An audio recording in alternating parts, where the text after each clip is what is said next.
तो दोस्तों, कहानी शुरू करने से पहले मुझे आपसे एक छोटी सी रिक्वेस्ट है कि अगर आप लोग मेरे चैनल पर नए हैं तो मेरे चैनल को सब्सक्राइब करें और मेरी वीडियो को लाइक करें। तो चलिए दोस्तों, बिना समय बर्बाद किए कहानी शुरू करते हैं। यह कहानी एक वन रक्षक के जीवन की है जिसका नाम अभिनव सिंह है। यह घटना 2018 के सर्दियों की एक रात की है, जब अभिनव को जिम कॉर्बेट नेशनल पार्क में गश्त की ड्यूटी पर लगाया गया था। रात का समय था और जंगल में सन्नाटा पसरा हुआ था। घड़ी रात के 2 बजा रही थी। ठंडी हवा के झोंके उनकी जीप के शीशों को कंपा रहे थे। उस समय जंगल इतना शांत था कि दूर कहीं से किसी जानवर की हल्की सी आवाज भी साफ सुनाई दे रही थी। अचानक वॉकी टॉकी पर एक मैसेज आया, जोन 4 में किसी संदिग्ध गतिविधि की खबर है, तुरंत जांच करें। अभिनव ने अपनी जीप स्टार्ट की और जोन 4 की ओर बढ़ गए। उनके साथ उनके सहायक आकाश भी थे। रास्ते में आकाश ने कहा, सर, क्या आपने सुना है कि इस इलाके में अजीब घटनाएं होती हैं? स्थानीय लोग कहते हैं कि यहां देर रात कुछ ऐसा दिखाई देता है जिसे कोई समझ नहीं पाता। अभिनव ने उसे डांटते हुए कहा, डर फैलाने की जरूरत नहीं, हमारी ड्यूटी है जंगल की सुरक्षा करना, न कि इन अफवाहों पर ध्यान देना। जैसे ही वे जोन 4 पहुंचे, उनकी जीप के सामने अचानक से एक हिरण आ गया। अभिनव ने ब्रेक मारा और दोनों बाहर निकले। हिरण घायल सा लग रहा था, लेकिन जैसे ही उन्होंने उसे छूने की कोशिश की, वह घबराकर भाग गया। पास ही एक बड़े पेड़ के नीचे कुछ खून के निशान थे। अभिनव ने टॉर्च से उस जगह को रोशनी में देखा तो खून का एक लंबा निशान जंगल की ओर अंदर की ओर जा रहा था। आकाश, लगता है कोई शिकार हुआ है, चलो देखते हैं। दोनों उस निशान का पीछा करने लगे। कुछ ही मिनटों में उन्हें महसूस हुआ कि आसपास का माहौल अचानक बदलने लगा है। हवा ठंडी और भारी हो गई थी और पत्तों की सरसराहट में एक अजीब सी गूंज सुनाई देने लगी। आकाश ने सहमते हुए कहा, सर, मुझे अच्छा महसूस नहीं हो रहा, क्या हम वापस चलें? लेकिन अभिनव ने उसकी बात को नजरअंदाज करते हुए कहा, अगर कुछ हुआ है तो हमें इसे रिपोर्ट करना होगा। जैसे ही वे खून के निशान का पीछा करते हुए और गहराई में गए, उनकी टॉर्च की रोशनी एक जगह रुक गई। एक आदमी का धुंधला सा सिलहूट पेड़ों के बीच खड़ा था। वह उन्हें घूर रहा था। अभिनव ने उसे आवाज दी, कौन है वहां? आप यहां क्या कर रहे हैं? पर जवाब नहीं आया। आकाश ने कहा, सर, वह आदमी हिल भी नहीं रहा, यह कुछ सही नहीं लग रहा। अभिनव ने जैसे ही एक कदम आगे बढ़ाया, वह आदमी अचानक से गायब हो गया। आगे क्या हुआ, ये जानने के लिए जंगल में उस रात के सन्नाटे और अंधेरे का जिक्र किए बिना कहानी खत्म नहीं हो सकती। लेकिन उस घटना ने अभिनव और आकाश के जीवन में एक ऐसा राज छोड़ दिया जिसका जवाब उन्हें आज तक नहीं मिला। जैसे ही हमने उस अजनबी को गायब होते देखा, मेरे और आकाश के होश उड़ गए। घड़ी रात के करीब 2:30 बजा रही थी। अंधेरे में सिर्फ हमारी टॉर्च की रोशनी थी और दूर से आती झींगुरों की आवाजें। लेकिन अब जंगल का सन्नाटा कुछ और ही संकेत दे रहा था। हर तरफ घना अंधेरा था और ठंड ने हमारी उंगलियां सुन्न कर दी थी। मैंने आकाश से कहा, देखो, ये जंगल है, यहां कुछ भी हो सकता है, डरने की जरूरत नहीं। पर मेरी आवाज में खुद विश्वास की कमी थी। आकाश ने हिम्मत जुटाकर कहा, सर, उस आदमी की हरकतें इंसानों जैसी नहीं थीं। कहीं ऐसा तो नहीं कि यह कोई शिकारी हो? हमने उस जगह का मुआयना करने का फैसला किया जहां वह खून का निशान खत्म हो रहा था। निशान हमें एक बड़े पुराने पेड़ के पास ले गया। यह पेड़ बाकियों से काफी बड़ा और घना था। उसकी शाखाएं इतनी फैली हुई थीं कि चांदनी भी उसके अंदर झांकने में असमर्थ थी। मैंने पेड़ के पास टॉर्च घुमाई और देखा कि वहां जमीन पर कुछ पड़ा हुआ है। यह एक टूटी हुई लकड़ी की छड़ी थी और उसके पास मिट्टी में पंजों के अजीब निशान बने हुए थे। ये किसी सामान्य जानवर के निशान नहीं लग रहे थे। आकाश ने धीरे से कहा, सर, ये तो भेड़िए जैसे हैं, लेकिन इतने बड़े पंजे किसके हो सकते हैं? हम दोनों सोच ही रहे थे कि अचानक पीछे से सूखी पत्तियों के चरमराने की आवाज आई। हम मुड़े तो कुछ भी नहीं दिखा। आकाश ने कांपते हुए कहा, सर, शायद हमें वापस चलना चाहिए। लेकिन मेरी जिद ने मुझे रोक दिया। मैंने कहा, अगर यह कोई शिकारी है या जानवर का हमला हुआ है तो हमें यह जानना होगा। हम और आगे बढ़े। पेड़ों के बीच से ठंडी हवा बह रही थी जो हमारी सांसों को भारी बना रही थी। अचानक हमारी टॉर्च की रोशनी एक और चीज पर पड़ी। यह एक फटे हुए कपड़े का टुकड़ा था। आकाश ने उसे उठाकर देखा और कहा, सर, लगता है यह किसी इंसान का कपड़ा है, लेकिन कोई यहां इस हालत में क्यों होगा? अब हमारी चिंता बढ़ने लगी। कपड़े के टुकड़े से कुछ दूर पर मिट्टी में घसीटने के निशान थे। हमने उनका पीछा किया। निशान हमें एक छोटे से झरने के पास ले गए। झरने का पानी धीरे धीरे बह रहा था, लेकिन उसका स्वर असामान्य रूप से डरावना था। पानी में किसी चीज की हल्की सी चमक दिख रही थी। मैंने पानी में झांक कर देखा तो एक जंग लगी पुरानी चाबी पड़ी थी। उसे उठाते ही हवा अचानक और ठंडी हो गई। पेड़ों की शाखाएं अजीब सी आवाजें करने लगी, जैसे कोई हमारी तरफ बढ़ रहा हो। तभी झरने के पीछे से किसी के बोलने की धीमी आवाज आई। वह आवाज इतनी स्पष्ट थी कि समझना मुश्किल था, लेकिन उसमें एक अजीब सा खिंचाव था। आकाश ने घबराते हुए पूछा, सर आपने सुना? मैंने उसकी ओर देखा पर कुछ बोल नहीं पाया। अब हर पल हमारा डर बढ़ता जा रहा था। वह आवाज धीरे धीरे साफ हो रही थी, जैसे कोई हमारे नाम पुकार रहा हो। यह रात और डरावनी होती जा रही थी। हमने तय किया कि हमें जो कुछ भी हो रहा है उसकी रिपोर्ट बाकी टीम को करनी चाहिए। लेकिन जैसे ही हमने वॉकी टॉकी उठाने की कोशिश की, उसमें से सिर्फ स्टैटिक की आवाज आई। वह उपकरण अब किसी काम का नहीं था। हम समझ गए कि यहां कुछ ऐसा हो रहा है जिसे समझाना मुश्किल है। अब हम सिर्फ यह सोच रहे थे कि इस रहस्य को सुलझाएं या वापस अपनी सुरक्षा की ओर भागें। लेकिन जंगल ने हमें ऐसे फंसा लिया था कि भागने का कोई रास्ता दिख नहीं रहा था। आखिर इस रात का अंधेरा और कितना गहराएगा। झरने के पास की ठंडी हवा अब जैसे शरीर को चीरती जा रही थी। घड़ी ने 3 बजने का इशारा किया और जिम कॉर्बेट के उस जोन 4 में अंधेरा ऐसा घना था कि कोई अपनी परछाई तक न देख सके। आकाश अब लगभग कांपने लगा था। उसकी घबराई हुई आंखों में डर साफ झलक रहा था। उसने मुझसे कहा, सर यहां कुछ सही नहीं है, हमें लौट जाना चाहिए। मैंने उसे शांत कराने की कोशिश की। आकाश, ड्यूटी पर डर नहीं चलते, ये जंगल है। कई बार चीजें हमारी आंखों को धोखा देती हैं। हालांकि खुद मेरी आवाज कांप रही थी। हमने सोचा कि वहां ज्यादा रुकना ठीक नहीं होगा। जैसे ही हम पीछे मुड़े, हमारे पीछे से किसी के कदमों की आवाज आई। यह आवाज सूखी पत्तियों पर किसी के चलने की थी। आवाज साफ थी, लेकिन जब हमने पीछे मुड़कर देखा तो वहां कोई नहीं था। मैंने अपनी टॉर्च उस दिशा में घुमाई। पेड़ों के बीच कुछ हलचल दिखाई दी। यह कोई जानवर हो सकता था, लेकिन इस बार कुछ अलग था। टॉर्च की रोशनी में पेड़ों के बीच मैंने एक परछाई देखी। वह परछाई किसी इंसान जैसी थी, पर उसके हाव भाव बेहद असामान्य थे। कौन है वहां? मैंने जोर से आवाज दी, पर कोई जवाब नहीं आया। आकाश ने मेरे कंधे पर हाथ रखकर कहा, सर यहां कुछ अजीब हो रहा है। क्या पता ये कोई शिकारी हो या कुछ और। मैंने उसे समझाते हुए कहा, अगर ये कोई शिकारी है तो हमें उसकी पहचान करनी होगी। ये हमारी जिम्मेदारी है। हम धीरे धीरे उस दिशा में बढ़ने लगे जहां परछाई दिखी थी। वहां पहुंचकर हमें सूखी घास और मिट्टी में ताजे निशान मिले। ऐसा लग रहा था जैसे कोई कुछ देर पहले ही वहां से गुजरा हो। अब हमारी सांसें तेज हो रही थी। अंधेरे में एक रहस्यमय एहसास था जो हर कदम के साथ गहराता जा रहा था। थोड़ी दूर चलने के बाद हमें एक बड़ा सा गड्ढा दिखाई दिया। गड्ढे के किनारे मिट्टी में किसी के खून के ताजे धब्बे थे। आकाश ने खौफ से कहा, सर ये क्या हो सकता है? मैंने कुछ नहीं कहा, लेकिन अब मेरी हिम्मत भी जवाब देने लगी थी। हमने उस गड्ढे को ध्यान से देखा। उसमें कुछ दबा हुआ था, शायद किसी जानवर का शव। मैंने अपनी छड़ी से मिट्टी हटाने की कोशिश की। जैसे ही मैंने मिट्टी को खिसकाया, वहां से एक अजीब बदबू आने लगी। अचानक हमारे पास की झाड़ियों से जोर की सरसराहट हुई। यह आवाज इतनी अप्रत्याशित थी कि आकाश जोर से चिल्ला पड़ा। हमने टॉर्च उस दिशा में घुमाई, लेकिन वहां सिर्फ झाड़ियां हिलती हुई दिखी। अब हम तय नहीं कर पा रहे थे कि आगे बढ़ें या वापस जाएं। हमारी जीप करीब आधा किलोमीटर पीछे थी, पर यह जंगल हमें पीछे जाने देने के मूड में नहीं लग रहा था। तभी हवा में एक अजीब सी आवाज गूंजी। यह आवाज इंसानी थी, लेकिन उसमें एक गहरी गूंज थी जो किसी इंसान की चीख से भी खौफनाक थी। यह आवाज बार बार आ रही थी, जैसे कोई मदद के लिए पुकार रहा हो। आकाश ने अब लगभग रोते हुए कहा, सर ये क्या हो रहा है? हमें यहां से जाना चाहिए। लेकिन मेरे अंदर जिद थी कि इस रहस्य को समझूं। हमने आगे चलने का फैसला किया। जंगल का हर हिस्सा अब हमें अपने में समेटने की कोशिश कर रहा था।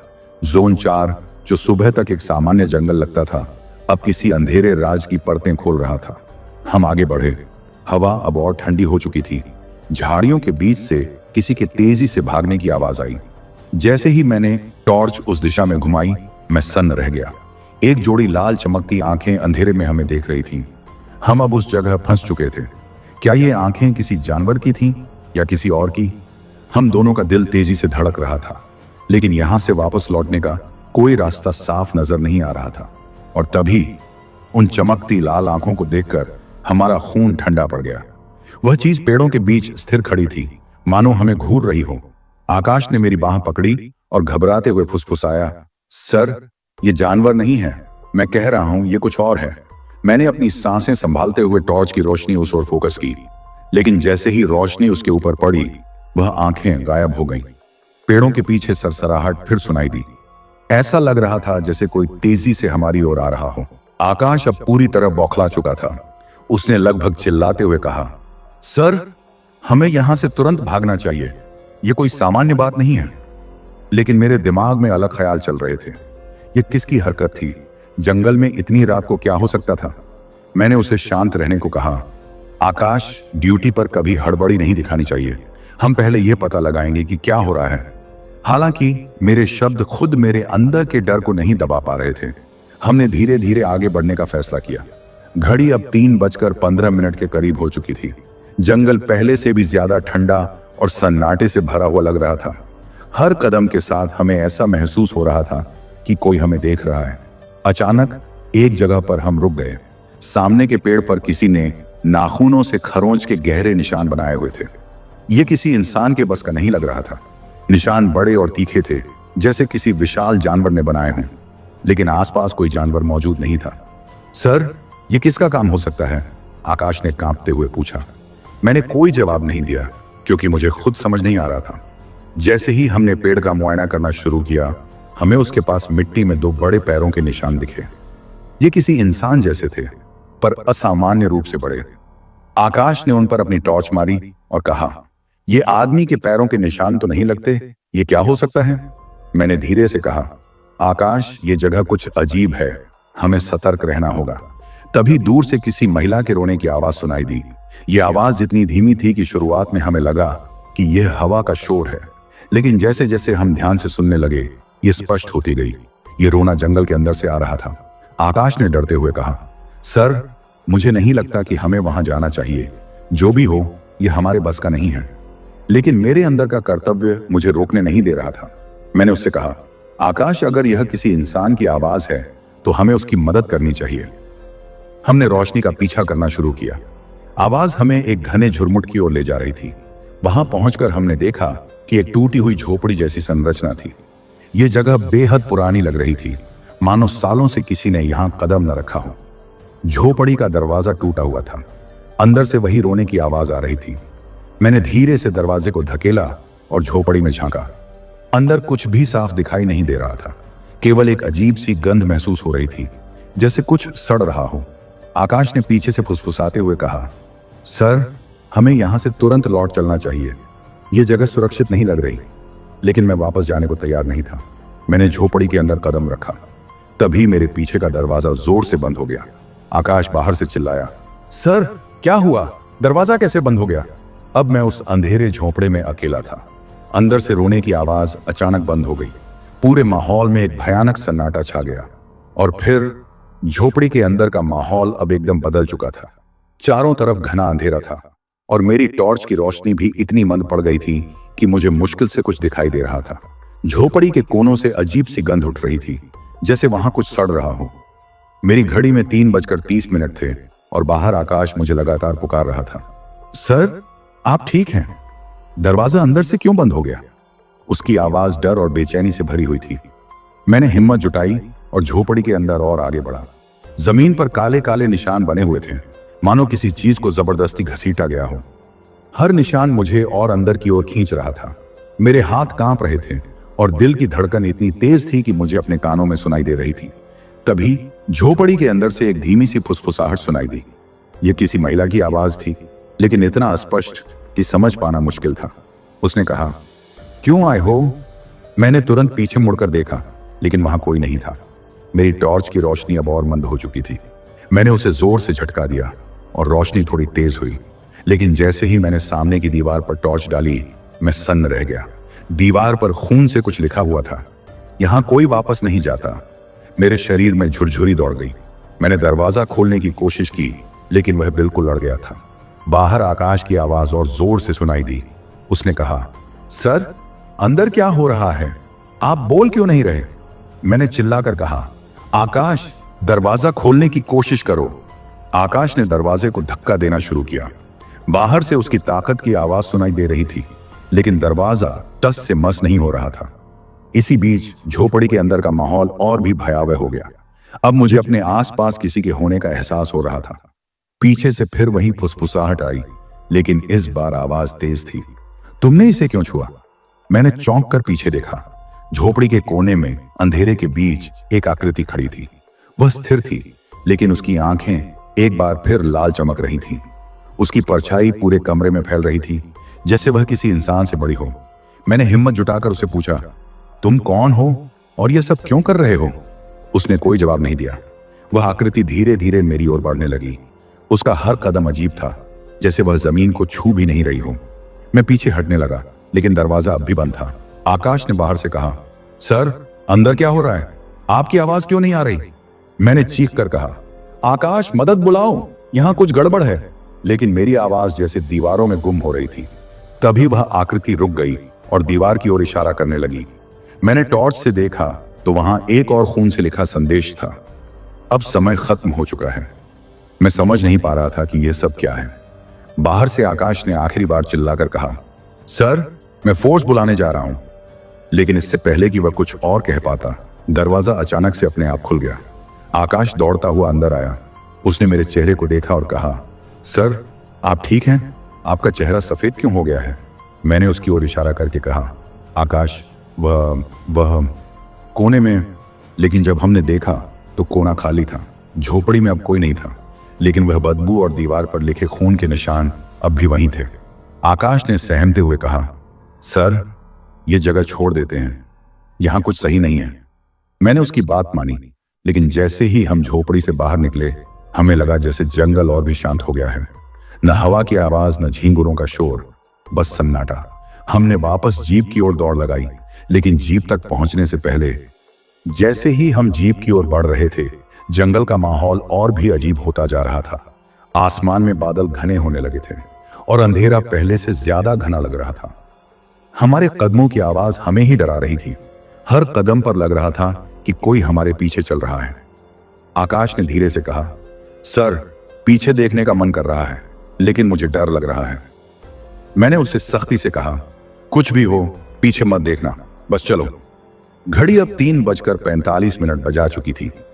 जीप बस थोड़ी ही दूर थी, लेकिन जैसे ही हम जीप के पास पहुंचे, हमारी सांसें थम गईं। जीप के शीशों पर बड़े बड़े खरोंच के निशान थे। ऐसा लग रहा था कि किसी ने पंजों से उसे नोचा हो। आकाश चिल्लाया, सर, ये क्या है? हमने तो इसे ठीक ठाक छोड़ा था। मैंने उसकी बात को अनसुना करते हुए तुरंत दरवाजा खोलने की कोशिश की, लेकिन जीप का दरवाजा लॉक था। चाबी मेरे पास थी, लेकिन वह किसी कारण काम नहीं कर रही थी। हम दोनों घबराकर आसपास देखने लगे। तभी पास के पेड़ों के झुरमुट से फिर वही लाल चमकती आंखें दिखाई दी। वे हमारी ओर देख रही थीं। इस बार वे एक नहीं, बल्कि कई जोड़ी आंखें थीं। ऐसा लग रहा था कि हमें चारों तरफ से घेर लिया गया हो। आकाश अब पूरी तरह से डर के मारे सुन्न हो चुका था। उसने कांपते हुए कहा, सर, ये क्या हो रहा है? ये सब कौन है? मैंने खुद को संभालते हुए कहा, आकाश, चुप रहो, हमें जीप को ठीक करना होगा। ये जो भी है, हमें डराने की कोशिश कर रहा है। तभी हवा में किसी के कदमों की आवाज सुनाई दी। ये आवाज धीरे धीरे हमारे करीब आ रही थी। हमने चारों ओर देखा, लेकिन कोई नहीं दिखा। अचानक जीप का हॉर्न अपने आप बजने लगा। हॉर्न की आवाज इतनी तेज थी कि ऐसा लग रहा था जैसे पूरे जंगल को जगा देगी। हॉर्न के साथ ही उन लाल आंखों की दिशा बदलने लगी। वे अब इधर उधर बिखर रही थीं, लेकिन उनकी संख्या और बढ़ती जा रही थी। मैंने अपनी टॉर्च संभाली और जीप के बोनट की ओर बढ़ा। जैसे ही मैंने बोनट खोला, अंदर कुछ ऐसा देखा जो मेरी रीढ़ तक सिहरन पैदा कर गया। जीप के इंजन के ऊपर काले गीले निशान थे। ये खून जैसा लग रहा था और उसमें से अजीब सी बदबू आ रही थी। आकाश ने इसे देखते ही उल्टी कर दी। तभी हमारे पीछे से किसी ने जोर से हंसने की आवाज निकाली। यह आवाज इतनी गहरी और डरावनी थी कि हमने तुरंत पलट कर देखा। वहां कोई नहीं था, लेकिन पेड़ की छाया में फिर वही आकृति दिखी। आकाश ने कांपते हुए कहा, सर, मैं अब यहां नहीं रुक सकता, हमें दौड़कर यहां से निकलना होगा। लेकिन मैंने उसे रोका। आकाश, अगर हम भागे तो ये चीजें हमें और नुकसान पहुंचा सकती हैं। हमें शांत रहकर इसका सामना करना होगा। आकाश ने मेरी बात मान ली, लेकिन उसके चेहरे पर डर साफ झलक रहा था। हमने जीप को दोबारा चालू करने की कोशिश की। अचानक आसमान में बिजली चमकी और एक जोरदार गड़गड़ाहट हुई। इससे हमारा ध्यान भटक गया। तभी पीछे से किसी ने मेरे कंधे पर हाथ रखा। मैं ठिठक गया। मेरा दिल जोर से धड़क रहा था। मैंने धीरे धीरे पीछे मुड़कर देखा, लेकिन वहां कोई नहीं था। आकाश ने कांपते हुए कहा, सर, हमें अभी और इसी वक्त यहां से भाग जाना चाहिए। ये जंगल हमें जिंदा नहीं छोड़ेगा। हमने आखिरी बार जीप को स्टार्ट करने की कोशिश की। इंजन की आवाज हुई, लेकिन वह चालू नहीं हुआ। तभी चारों ओर से अजीब अजीब आवाजें आने लगी। ये आवाजें इंसानों की चीखों और जानवरों की गुर्राहट जैसी थीं। हम दोनों अब बुरी तरह फंस चुके थे। ये जंगल अब हमें अपनी कैद में ले रहा था। जीप अब पूरी तरह से बंद पड़ी थी और चारों ओर से उठती अजीब अजीब आवाजें हमारे हौसले तोड़ने लगी थीं। समय लगभग 3:55 हो चुका था और हमें ऐसा लग रहा था जैसे यह रात कभी खत्म नहीं होगी। चारों ओर से उठते पत्तों की सरसराहट और अजीब सी चीखें हमारी उम्मीदों को खत्म कर रही थीं। आकाश ने डर के मारे मेरे कंधे पर पकड़ और मजबूत कर ली। सर, ये जगह हमें जाने नहीं देगी। मुझे तो लगता है कि ये जंगल हमें निगलने वाला है। मैंने गहरी सांस लेते हुए कहा, शांत रहो आकाश, ये कोई मनोवैज्ञानिक डर का खेल हो सकता है। हमें ठंडे दिमाग से सोचना होगा। हालांकि अंदर से मैं खुद टूट चुका था। तभी जंगल में हवा की गति अचानक बढ़ गई। ऐसा लग रहा था जैसे पूरा जंगल इस तूफानी हवा के साथ जिंदा हो गया हो। पेड़ों की शाखाएं एक अजीब आवाज कर रही थीं और सूखी पत्तियां जमीन पर घूमने लगीं। हमने जीप से दूर जाने का फैसला किया। शायद थोड़ी दूरी पर कोई और रास्ता हो या किसी दूसरे इलाके में पहुंचने का मौका मिले। हमने अपनी टॉर्च संभाली और पेड़ों के बीच से गुजरने लगे। हर कदम पर महसूस हो रहा था कि कोई हमारी निगरानी कर रहा है। थोड़ी दूर चलने के बाद हमें सामने एक बड़ा पेड़ दिखाई दिया। यह पेड़ बाकी पेड़ों से अलग था। उसकी शाखाएं नीचे झुकी हुई थीं और उसमें से एक अजीब सी आवाज निकल रही थी। ऐसा लग रहा था मानो वह खुद सांस ले रहा हो। आकाश ने डरते हुए कहा, सर, हमें इस पेड़ से दूर रहना चाहिए। यह सामान्य नहीं लग रहा। मैंने उसकी बात को नजरअंदाज करते हुए पेड़ के करीब जाने का फैसला किया। उसके तने पर किसी के खरोंचने के निशान थे। ये निशान सामान्य जानवरों के नहीं थे। उनमें एक पैटर्न था, मानो कोई जानबूझकर कुछ लिखने की कोशिश कर रहा हो। मैंने टॉर्च की रोशनी बढ़ाकर निशानों को गौर से देखा। वे किसी भाषा की तरह लग रहे थे, लेकिन मुझे समझ नहीं आया। आकाश ने फुसफुसाते हुए कहा, सर, हमें और आगे नहीं जाना चाहिए। हर कदम हमें खतरे में डाल रहा है। तभी पीछे से सूखी शाखा टूटने की जोरदार आवाज आई। हम तुरंत पलटे और देखा कि पेड़ों के पीछे से वही लाल आंखें फिर चमकने लगी थी, लेकिन इस बार वे करीब थीं। अब उनकी दूरी मात्र कुछ मीटर की थी। आकाश ने चीखते हुए कहा, सर, ये कुछ अलग है। ये हमें नहीं छोड़ेगा। हमने दौड़ने का फैसला किया। जंगल के घने पेड़ों के बीच भागते हुए हमें सिर्फ अपनी सांसों की आवाज सुनाई दे रही थी। हर कदम पर लग रहा था कि कोई हमारा पीछा कर रहा है। थोड़ी दूर भागने के बाद हम एक साफ मैदान में पहुंचे। मैदान के बीचों बीच एक पुरानी टूटी हुई जीप खड़ी थी। यह जगह और भी डरावनी थी। आकाश ने चौंकते हुए कहा, सर, ये जीप यहां कैसे आई? ये तो सालों पुरानी लग रही है। मैंने करीब जाकर उस जीप का मुआयना किया। उसकी सीट पर सूखे खून के धब्बे थे और स्टीयरिंग पर किसी के हाथ के निशान बने हुए थे। आकाश ने पीछे से कहा, सर, यहां से कोई नहीं बचा होगा। हमें भी यही अंजाम भुगतना पड़ेगा। उससे पहले कि मैं उसे कुछ कह पाता, मैदान के चारों ओर से कोहरे की दीवार उठने लगी। यह कोहरा इतना घना था कि कुछ भी दिखाई देना बंद हो गया। अब हमें अपनी टॉर्च की रोशनी भी बेकार लगने लगी। तभी कोहरे में से किसी ने मेरा नाम पुकारा, अभिनव। यह आवाज मेरी रीढ़ तक सिहरन पैदा करने वाली थी। मैंने आकाश की ओर देखा, लेकिन वह पूरी तरह से डर के मारे जड़ हो चुका था। मैंने चिल्लाकर कहा, आकाश, कुछ भी हो, शांत रहो। यह हमारी सोच के साथ खेल रहा है। लेकिन इससे पहले कि हम कुछ और कर पाते, कोहरे में से कई परछाइयां हमारी ओर बढ़ने लगीं। ये परछाइयां इंसानी आकृतियों की थीं, लेकिन उनके हाव भाव डरावने और अजीब थे। हम अब फंसे हुए थे, एक ऐसी स्थिति में जहां हर कदम मौत के करीब ले जा रहा था। कोहरे की परछाइयों ने जैसे हमें जकड़ लिया था। हर कदम पर लगता था कि ये आकृतियां और करीब आ रही थीं। घड़ी में अब सुबह के 4 बजने वाले थे, लेकिन अंधेरा वैसा ही घना था। आकाश लगभग रोने की स्थिति में था। मेरी ओर देखा और कहा, सर, अगर हम यहां से जिंदा लौटे तो मैं कभी इस जंगल में वापस नहीं आऊंगा। मैंने उसकी बात सुनी, लेकिन खुद को शांत रखने की कोशिश की। आकाश, हमें खुद को बचाने का कोई तरीका खोजना होगा। ध्यान से देखो, शायद इस कोहरे में कोई रास्ता हो। हमने कोहरे में अपनी टॉर्च घुमानी शुरू की, लेकिन हर दिशा में बस धुंध और परछाइयों का भयानक नजारा था। उन परछाइयों में से किसी की आंखें लाल थीं, तो किसी के चेहरे पर भावहीन डरावनी शांति। अचानक कोहरे के बीच से एक आवाज आई, तुम क्यों आए? यह जगह तुम्हारे लिए नहीं है, लौट जाओ वरना सब खत्म हो जाएगा। मैंने आवाज की दिशा में देखा, लेकिन वहां कुछ भी नजर नहीं आ रहा था, पर यह स्पष्ट था कि जो भी यह कह रहा था वह हमें यहां से जाने की चेतावनी दे रहा था। आकाश ने लगभग चीखते हुए कहा, सर, हम यहां फंसे रहेंगे, कोई हमारी मदद नहीं करेगा, ये सब हमें मार डालेंगे। तभी मेरे दिमाग में एक बात आई। मैंने अपने बैग में रखा फ्लेयर निकाल लिया। आकाश, अगर कोहरा हमें घेर रहा है तो हमें इसे तोड़ना होगा। ये फ्लेयर जलाने से शायद हमें बाहर का रास्ता दिखे। मैंने फ्लेयर जलाया और उसकी लाल रोशनी ने कोहरे को थोड़ा पीछे धकेल दिया। अचानक हमें कोहरे के पार एक साफ रास्ता दिखाई दिया। वह रास्ता पेड़ों के बीच से गुजरते हुए दूर कहीं खत्म हो रहा था। मैंने आकाश का हाथ पकड़ा और कहा, चलो, यह हमारा मौका है, इस रास्ते पर चलते हैं, इससे पहले कि कोहरा फिर से हमें निगल ले। हम तेजी से उस रास्ते पर चलने लगे। रास्ता संकरा था और दोनों तरफ ऊंचे पेड़ खड़े थे। कोहरे की दीवार अब हमारे पीछे थी, लेकिन वह हमें पीछा करती हुई लग रही थी। थोड़ी देर चलने के बाद हमें एक खुला इलाका दिखाई दिया। यह एक छोटी सी घास का मैदान था, जिसके बीच में एक लकड़ी का टॉवर खड़ा था। यह टॉवर शायद पुराने वन रक्षकों के लिए बनाया गया था। मैंने आकाश से कहा, यहां से हमें सिग्नल मिल सकता है, चलो ऊपर चढ़ते हैं। हम तेजी से टॉवर के अंदर गए और लकड़ी की सीढ़ियों से ऊपर चढ़ने लगे। टॉवर के सबसे ऊपरी हिस्से पर पहुंचकर हमें दूर तक जंगल दिखाई देने लगा, लेकिन सबसे हैरान करने वाली बात यह थी कि कोहरा अब भी मैदान के किनारे पर रुका हुआ था।